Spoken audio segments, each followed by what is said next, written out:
السلام علیکم ورحمۃ اللہ وبرکاتہ۔ بسم اللہ الرحمن الرحیم۔ وَقُلْ جَاءَ الْحَقُّ وَزَهَقَ الْبَاطِلُ۔ معزز سامعین، ڈاکٹر ذاکر نائک حافظہ اللہ تعالی پاکستان میں الحمدللہ اللہ کی توفیق کے ساتھ موجود ہیں۔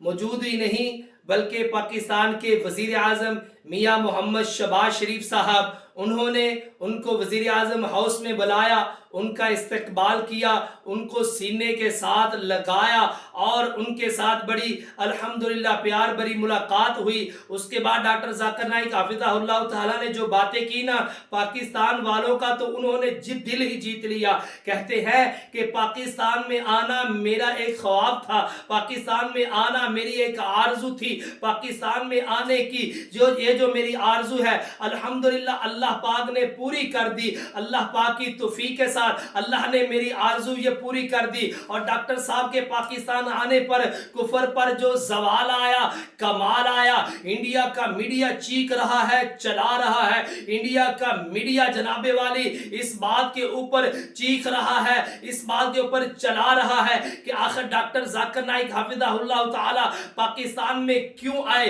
انڈیا کے میڈیا کے اوپر ایک لائیو شو میں انڈیا کے خاتون نے پاکستان کے ایک صحافی سے کہا کہ تم نے ڈاکٹر ذاکر نائک کو پاکستان میں کیوں بلایا ہوا ہے، کیوں ان کو اتنا پروٹوکول دیا جا رہا ہے، کیوں جناب والی ان کا اتنا احترام کیا گیا ہے، آیا کہ تمہارے پاس تو کھانے کے لیے آٹا نہیں ہے، آٹا تک تمہارے پاس موجود نہیں ہے۔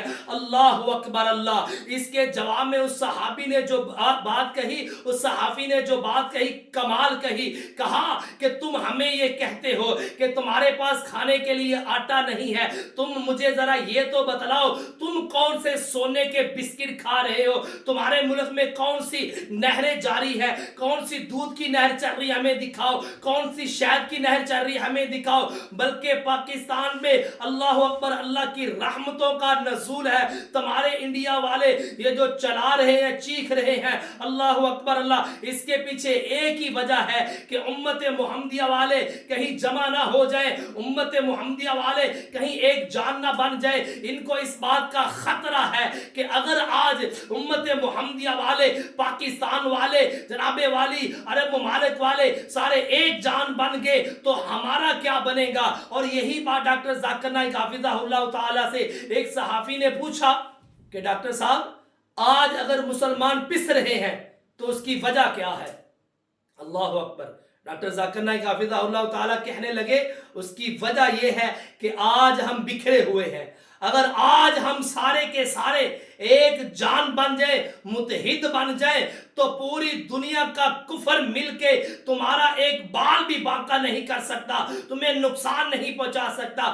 آج اگر پاکستان والے نہیں، پوری دنیا کا مسلمان ایک سٹیج پہ آ جائے، ایک پلیٹ فارم میں آ جائے، پوری دنیا کا کفر مل کے بھی اس کا کچھ نہیں بگاڑ سکتے۔ اللہ اکبر اللہ۔ اور ڈاکٹر ذاکر نائک حافظہ اللہ تعالیٰ پاکستان میں آئے، اور پاکستان میں آنے پر بہت سارے ایسے بھی لوگ ہیں جو رو رہے ہیں، چیخ رہے ہیں، چلا رہے ہیں کہ ان کی دکانیں بند ہو جائیں گی، ان کو اپنی دکانوں کا خطرہ ہوا ہے۔ وہ ڈاکٹر صاحب کے اوپر سوال اٹھا رہے ہیں، کرے سوال اٹھائیں، وہ سوال چیخیں چلائیں، جو مرضی کرے۔ الحمدللہ ڈاکٹر ذاکر نائک صاحب جو دعوت دے رہے ہیں، ان کی دعوت یہ ہے قولوا لا الہ الا اللہ، اللہ اکبر اللہ وحدانیت کی دعوت دے رہے ہیں۔ ان کو خطرہ ہے کہ ہماری دکانیں بند ہو جائیں گی، ان کو خطرہ ہے کہ ہمارا کاروبار کیسے چلے گا، ہمارا چورن کیسے بکے گا۔ آؤ پاکستان والوں، آؤ پوری دنیا کے مسلمانوں، ڈاکٹر صاحب کی اس بات کے اوپر عمل کر لو، متحد ہو جاؤ، ایک جان ہو جاؤ، ایک مٹھی بن جاؤ، پوری دنیا کا کفر تمہارا کچھ بھی نہیں بگاڑ سکتا۔ اور آخر میں دعا کرتا ہوں یا اللہ، اللہ سونیا ہم سب پاکستانیوں کو، پوری دنیا کے مسلمانوں کو قرآن اور سنت کے اوپر عمل کرنے والا بنائے۔ وآخر دعوانا الحمدللہ رب العالمین۔